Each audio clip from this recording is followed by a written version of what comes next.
Hey guys, what's up and welcome back to Toe Tags and Metal Reviews, and today we're giving you guys a review of the new album from Tallah titled The Generation of Danger.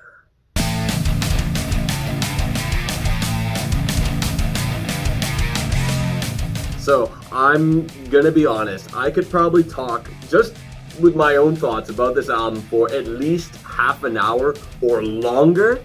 So, we only have so much time, so I'm just gonna go over some general stuff after listening to this album non-stop throughout the week. First thing I'd like to talk about is how does this album differ from the debut album from this band called Metrifigy?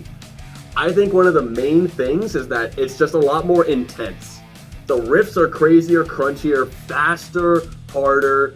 It's like they just kind of just turned everything up, and I did mention that last week.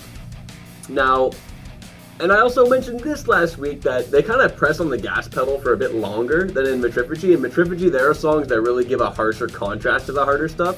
This album, while it does have contrast, does it a little bit less. Not to say that that's really a problem, it's just an observational thing, one of the things that makes it different.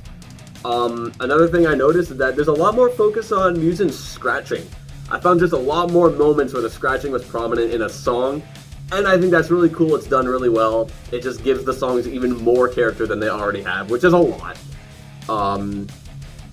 But yeah, and another thing this album does that I feel like sets it apart, not only from Metrifigy, but from other albums in general, is the way that it tackles an intro track and an interlude. Mudcastle and Of Nothing are unlike what I've really heard from intros and interludes, mainly because they kind of turn into just songs. Like, both of these songs have, like, creepy stuff going on, and then the band comes in and they start doing stuff, and then it kind of just turns into that creepiness again by the end. So it's like an intro and an interlude, but it's got something going in it as well. How Long, which is the outro track, is kind of like that as well, but not the same way. It's more of a straightforward song. But yeah, I would say it's like, it's interesting to call it an evolution of Metrifigy's sound, because a lot of this album was written before Metrifigy was, which is pretty interesting to consider that this technically was made first. Yeah, but not really. Most of it was. Yeah, the majority of that album. Now, I did notice a few Easter eggs in the lyrics of this album. I did look into it a little bit. Of Nothing lifts the entirety, or pretty much the entirety, of the lyrics from Redacted, but Of Nothing was probably written first, so if you think about it, Redacted is referencing a song that came out after it. Yeah. Which is kind of weird, but I just, I guess that, at the same time, is kind of a cool Easter egg there, because when I read that, I'm like, wait a minute, I've seen this before. What?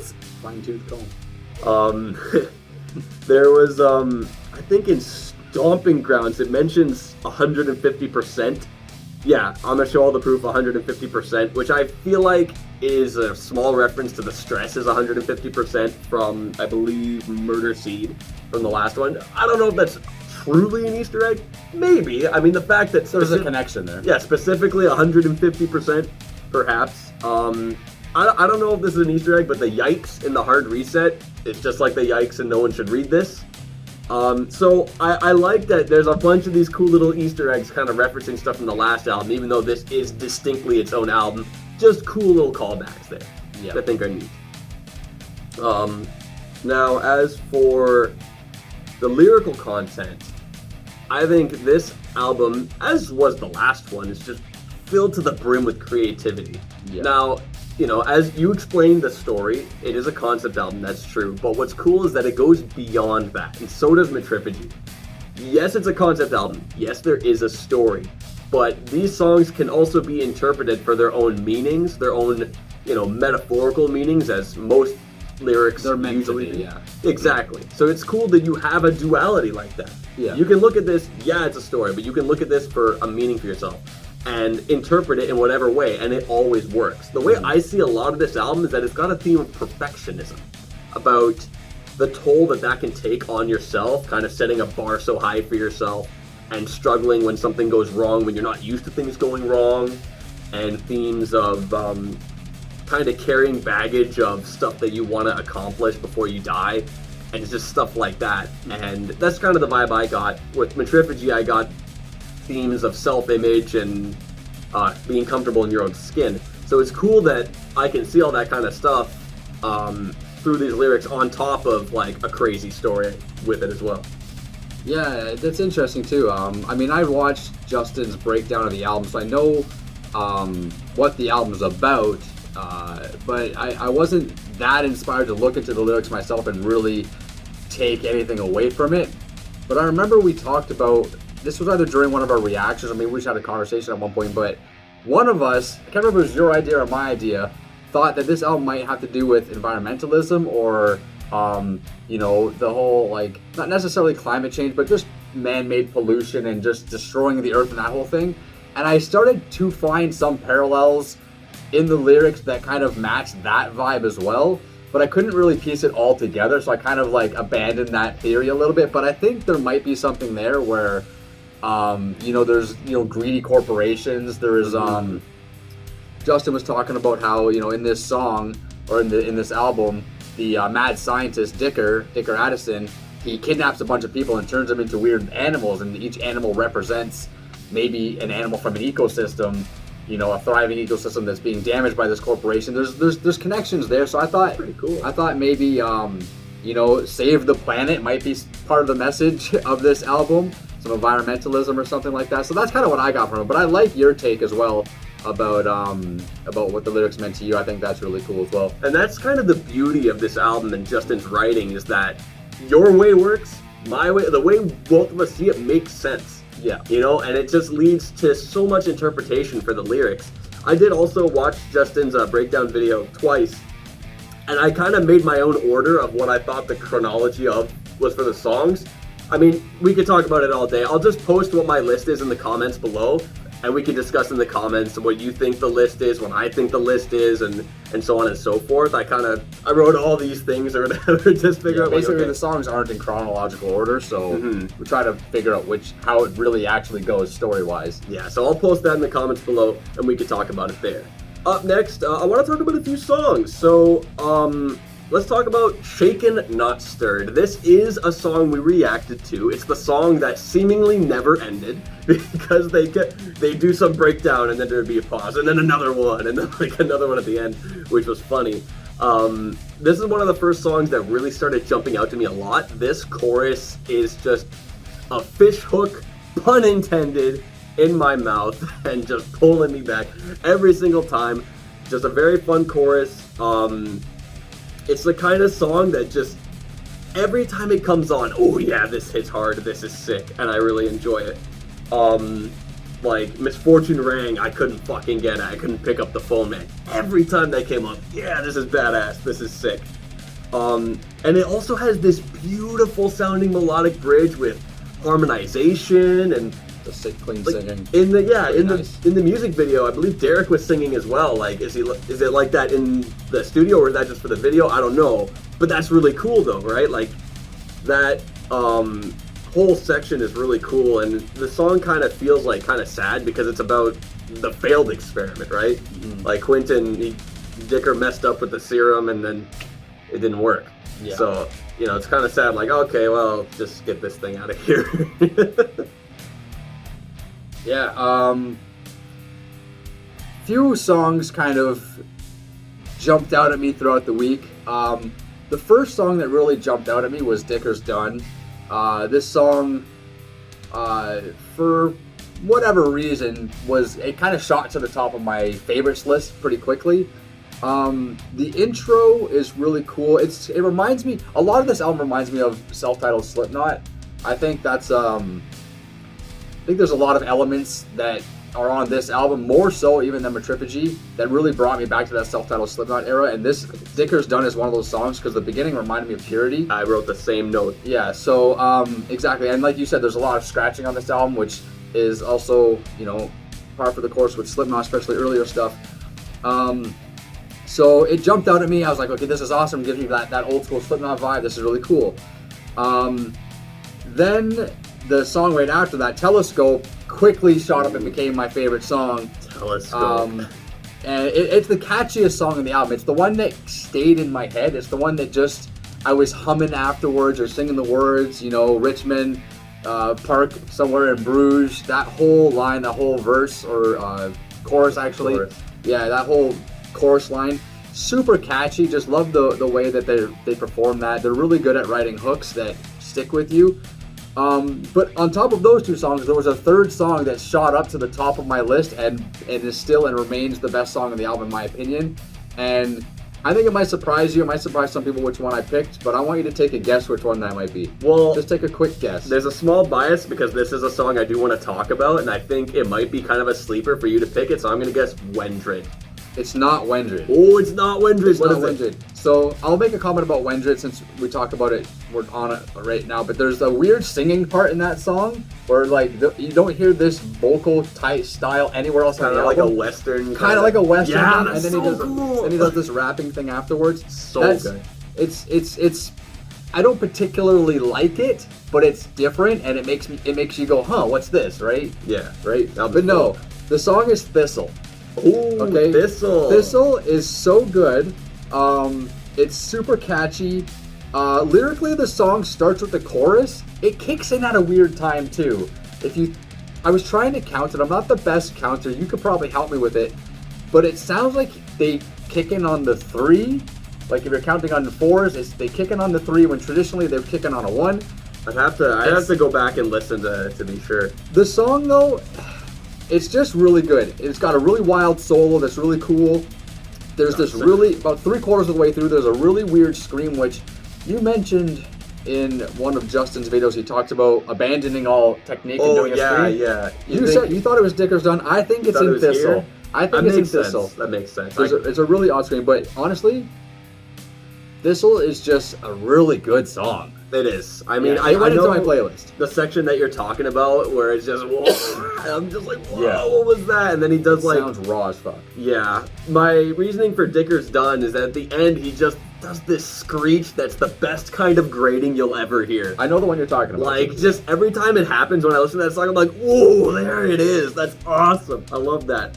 To speak a little bit more about Wendred, it's got like this southern acoustic vibe to it, which is cool, and a vibra slap. This is the second album this year we've covered that has a vibra slap in it, the first being Megadeth's album. So I just thought that was awesome. Where's the chorus for this song? That's another thing about Wendred that makes it so cool, is that it's got one of the weirdest, most unusual forms I've ever seen. It feels like there's like 3 hooks in it. I think it starts with the chorus. You think that I'm just a bug in a wall? They only do that 2 times.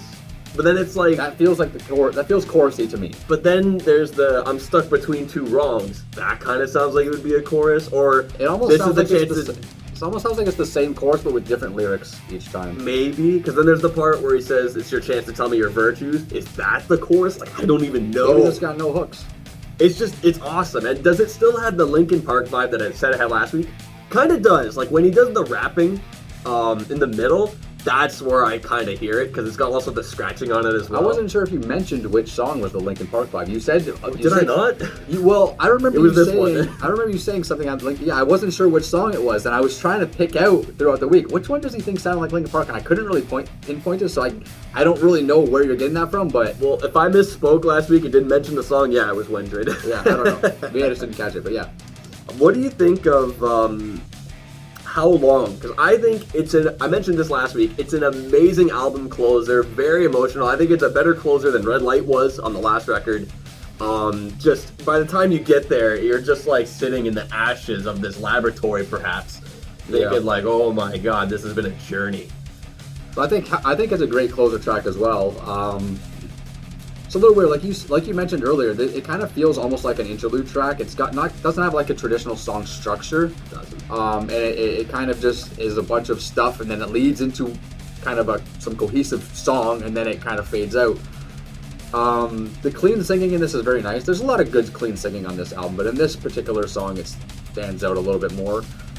But again, this song, similar to Thistle, there's something weird about a transition, or when the verse changes into the chorus, where it almost seems like there was an editing issue and they overlap something, or they come in at too quickly or something. There's something weird with the recording that bugged me every time I listened to it, and I was like, I wish that wasn't there. I wish it's at about the 1:30 mark. Yeah, it's like right at the end of the rapping before he starts the chorus. Yeah, and it's a weird transition, and if it was deliberate, then I think it was a bad choice.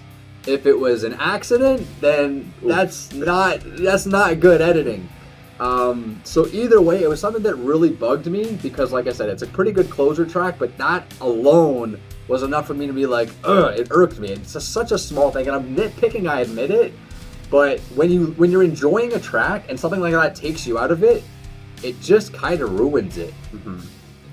We did talk about that a little bit over the week, like between ourselves, and I did start noticing it, but fortunately for me, it didn't bug me. I heard it, I was totally okay with it, but I did start noticing it. Speaking of small things to notice, Stomping Grounds does have something awesome with they slow the groove down and they get faster to go back to the chorus, which is amazing. I love that. Yeah. There's a lyric where he says, like, you can't turn left from right, and then when he says left, it plays on the right channel, when he says right, it plays on the left channel. I saw a few people mention that, and then for a while, I'm like, oh yeah, every time I hear that song, I'd forget, right, I gotta look for that, where is that? When I did hear it, I'm like, yo, that's awesome. And these songs and the albums are always chock full of that kind of thing. You know, like, it's always just full of small little cool touches here and there. Even, you know, if that little bit and how long was meant to be, it's still a cool small thing to notice. Whether it's, you know, a detriment or not. Yeah, most of my notes are vocal related. The vocals on this album are really good. Justin's such a good vocalist. He's very well-rounded, and he does a lot of cool things. But the breaths, man. Like, look, this is a gripe I had before, and I kind of gave it a pass on Metrifugy because I was kind of like, oh, well, they're kind of going for this whole, like, demented insane asylum kind of vibe. Because that's kind of fits with the story too, right? Yeah, it fits with the story, but it's like once you notice it, you can't unnotice it, and it happens so much, it becomes distracting. It's almost like when you're listening to like an acoustic guitar player and you hear the fingers slide on the strings. When you hear that, sometimes you kind of go, ooh, why did they leave that in there? But sometimes it's left in there on purpose because it puts you in the moment with that person. It almost makes you feel like you're there with that guitar player. When I'm listening to Justin sing, I feel like he's doing every song on one take, and he's just constantly taking breaths. It might be a stylistic choice, it might just be the way he sings, I'm not sure. But once I notice it, and I'm just hearing it every 3 seconds, he's taking a breath, taking a breath, taking a breath, taking a breath. It becomes very taxing on my ears because it starts to become the only thing my ears are hearing. And that to me is a huge flaw, it's a huge issue. And it was something that I was not quite able to overcome on this album because of the context and the nature of the lyrics. It didn't really seem like that fit here, whereas on Metrifugy, it seemed like it fit there. So I was able to forgive it then. This time, it was something that was bugging me more and more throughout the week, and I just kept wishing that it wasn't there.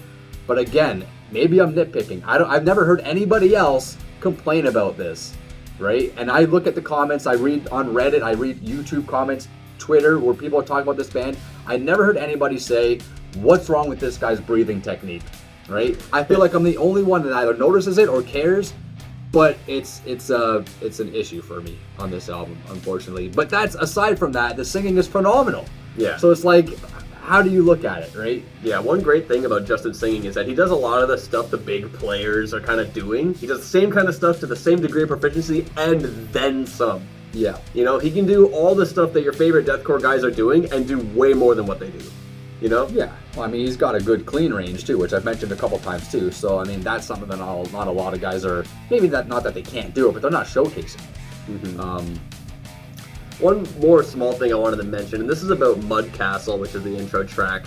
And I mentioned this to you the other day, is that it reminds me a little bit of Darkness of Christ by Slayer, just for the reason that both of those intro tracks, Darkness of Christ's intro track for God Hates Us All, they make you feel uncomfortable in different ways. With Darkness of Christ, it kind of pisses you off, like, oh, what's this annoying thing, like, because, you know, that's kind of the Slayer vibe.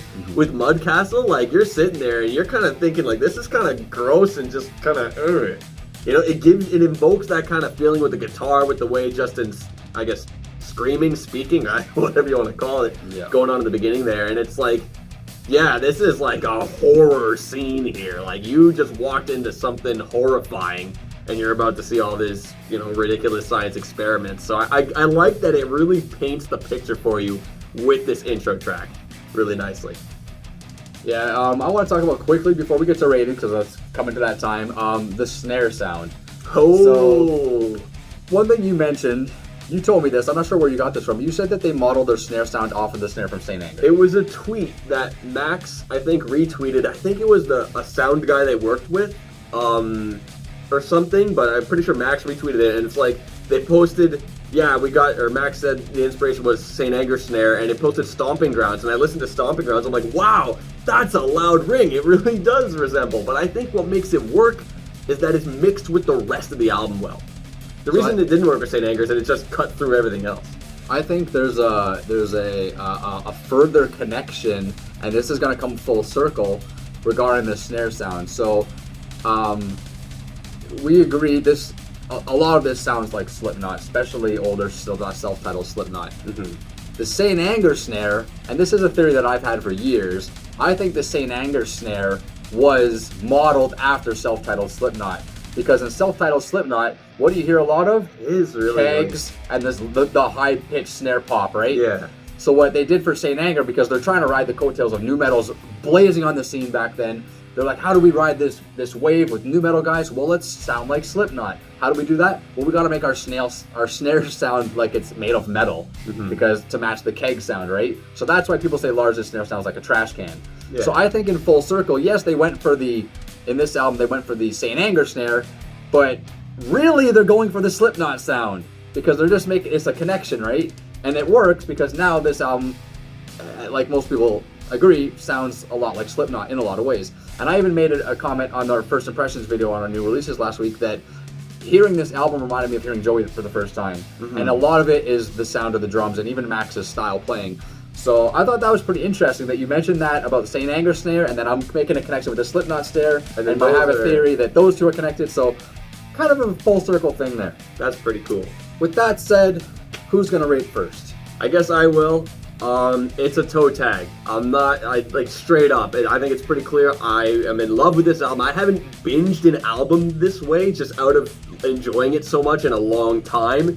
So many of the tracks are killer. The majority of this album went in my playlist, just like Metrifigy did, and it just kicked ass all week. I thoroughly enjoyed it.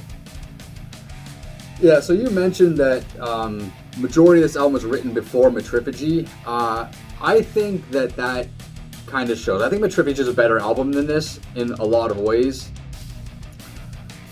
There's 3 songs on this album that I liked. The rest of the songs aren't bad, but I felt like most of them were forgettable.